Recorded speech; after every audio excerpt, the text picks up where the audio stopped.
ఇదే కాదు మిత్రులారా, రైతులకు ఇచ్చిన మాట ప్రకారం పార్లమెంట్ ఎన్నికలలో ఓ సన్నాసి తాటి చెట్టు లెక్క పెరిగిండు కానీ దూలం లెక్క పెరిగిండు కానీ దూడకున్న బుద్ధి కూడా లేదని నేను ఆయన చెప్పినా, నువ్వు రైతు రుణమాఫీ చెయ్యి, నేను రాజీనామా చేస్తా అని సవాలు విసిరిండు.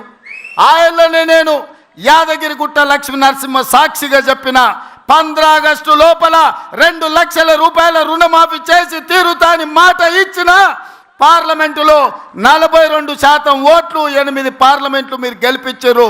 ఇచ్చిన మాట ప్రకారం 15 ఆగస్టు నాడు ఖమ్మం కొత్తగూడెంలో భద్రాద్రి రాముల వారి సాక్షిగా 23 లక్షల మంది రైతులకు 18,000 కోట్ల రూపాయలు రైతుల ఖాతాలో వేసి రైతుల కళ్ళల్లో ఆనందం చూసినాం.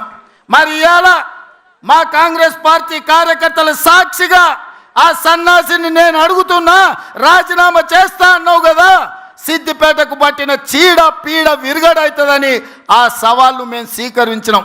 మరి ఈరోజు ఆ సన్నాసి ఎక్కడ దాక్కున్నాడని నేను అడుగుతున్నా. నేను వివరాలు పంపిస్తా.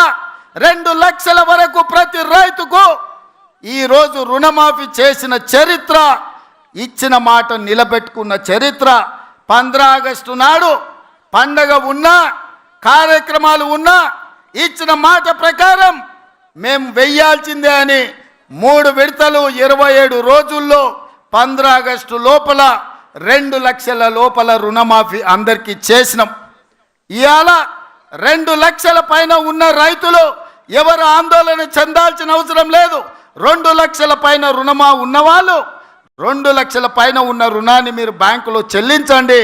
మీరు చెల్లించిన మరుక్షణం ఆ 2 లక్షల రూపాయలను కూడా మీ ఖాతాలో వేసే బాధ్యత మా ప్రభుత్వం తీసుకుంటుందని చెప్పి నేను ఆ రైతాంగానికి తెలియజేస్తున్నా.